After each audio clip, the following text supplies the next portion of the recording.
Do'stlar, hammaga assalomu alaykum. Sizlarga Oqyerda Pashti sentrida desak ham adashmagan bo'lamiz. Oqyer masjidining oldidagi chorrahadan chapga kirganda ushbu ustaxona ariqda bo'yidagi ustalarimiz oldidagi ko'chadan kirganda 12 sotixdan iborat bo'lgan xonadonimiz sotuvga qo'yilibdi. Notariusga hujjatlari tayyor ekan. Xohlasanglar ikkiga bo'lib olishinglar ham mumkin ekan. Egalarning aytishlari bo'yicha bu yerga bitta darvoza va bu yerga bitta darvoza qilib olish mumkin ekan. Ichki ko'rinishlarini bitta ko'rib chiqinglar.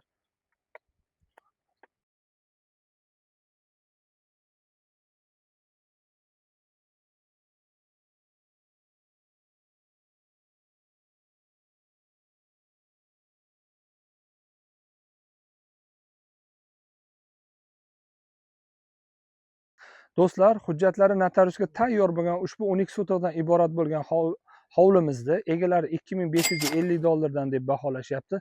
Qiziqqanlar pastda raqamlarni qoldirib ketamiz. Yaxshi tomoni gaz, suv, svetdan umuman muammo yo'q ekan. Oxir masjid azonlari baralla eshitib turadigan joy desak ham adashmagan bo'lamiz. Rishton uy-joyi sizlarga eng yaxshilarini tavsiya qilamiz.